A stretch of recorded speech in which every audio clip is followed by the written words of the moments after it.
నమస్తే అండి. Welcome to our channel Jaishan kitchen. నేను ఇవాళ మీకు the most famous Dubai chocolate అండి కునాఫా చాక్లెట్ ఎలా చేసుకోవాలో చెప్తాను. నాకు తెలిసి ఇప్పటివరకు తెలుగులో ఎక్కడా లేదండి. నేను మీకు క్లియర్‌గా, నీట్‌గా మీకు అర్థమయ్యేటట్టు చెప్తాను. ఒక్కసారి మీరు కూడా ఇంట్లో ట్రై చేసి ఎలా ఉందో నాకు కామెంట్ సెక్షన్‌లో కామెంట్ చేయండి. ఫస్ట్ దీనికి కావాల్సిన ఇంగ్రీడియంట్స్ ఏంటో చూద్దామండి. సేమ్యా, పిస్తా, అలాగే మెల్ట్ చేసుకున్న చాక్లెట్, మిల్క్ మేడ్ అండి. నేనైతే అమూల్ మిల్క్ మేడ్ యూస్ చేస్తాను, చాలా బాగుంటుంది. ఇప్పుడు ప్రాసెస్లోకి వెళ్ళిపోదామండి. నేను ప్రాసెస్ ఏంటనేది చూపిస్తాను చూడండి. ఫస్ట్ మనము సేమియాని ఫ్రై చేసుకోవాలండి. దానికోసం నేను బటర్ వేసాను. బటర్ వేసి మనం తీసుకున్న సేమియా ఇందులో వేసి బాగా రోస్ట్ చేస్తున్నానండి.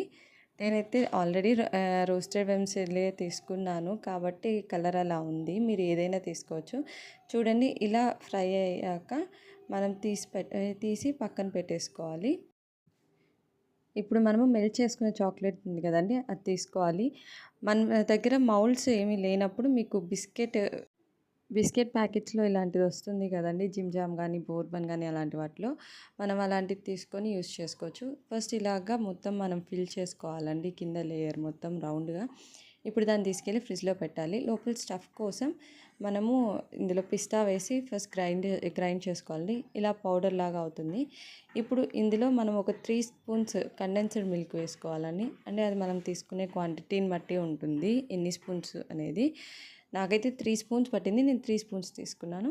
ఇక్కడ మళ్ళీ మనం ఫ్రై చేసుకున్నాం కదండి వెర్మిసెల్లి, అది కూడా వేసుకొని బాగా మిక్స్ చేసుకోవాలండి ఒకసారి. చూడండి, ఇలా మిక్స్ చేసుకోవాలి. చూడండి, మనం ఇలా మిక్స్ చేసి పెట్టుకున్నాము. ఇందాక మనం చాక్లెట్ కోట్ చేసి పెట్టుకున్నాం కదండి మౌల్డ్, అది ఫ్రిడ్జ్లో పెట్టుకుంటే ఇలా డ్రై అయిపోతుంది. ఇప్పుడు ఈ చాక్లెట్ మౌల్డ్లో ఈ వెర్మిసెల్లి మిక్స్ మొత్తం మనము ఫిల్ చేసుకోవాలండి.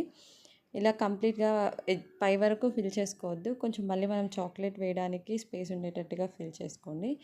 చూడండి, నేను చూపిస్తున్నాను కదా. ఇలా చేసుకున్న తర్వాత దీనిపైన మళ్ళీ ఇప్పుడు మనము చాక్లెట్తో కవర్ చేసేద్దామండి.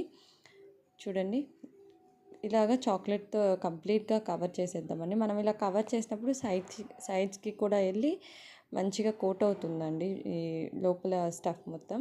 చూడండి, ఇలాగ మొత్తం కంప్లీట్గా కోట్ చేసుకున్న తర్వాత మనం ఒక 2-3 టైమ్స్ ట్యాప్ చేసుకోవాలండి. ట్యాప్ చేసుకుంటే మనకి ఎయిర్ బబుల్స్ ఎక్కడన్నా ఉంటే రిలీజ్ అవుతుంది. మంచిగా ట్యాప్ చేసుకోవాలి. చూడండి, ఇలా మొత్తం ఫిల్ అయిన తర్వాత దీని ఒక 10-15 మినిట్స్ మనం ఫ్రిడ్జ్లో పెట్టుకోవాలండి. ఆ తర్వాత తీసిన తర్వాత చూడండి, ఇలా మనకి హార్డ్ అయిపోతుంది. చూడండి ఎంత బాగుందో అండి, నిజంగా టేస్ట్ అయితే చాలా చాలా బాగుంది. క్రంచీగా లోపల మా పిల్లలు కూడా చాలా ఇష్టపడ్డారు. అండ్ పిస్తా, సేమియా అన్నీ హెల్దీవే కాబట్టి ప్రాబ్లం లేదండి. మీరు ఒకసారి ట్రై చేసి ఎలా వచ్చిందో నాకు కామెంట్ చేయండి. అలాగే ఈ వీడియోని లైక్ చేయండి, షేర్ చేయండి, సబ్స్క్రైబ్ చేయండి. పక్కనే ఉన్న బెల్ ఐకాన్ నొక్కండి. Thank you.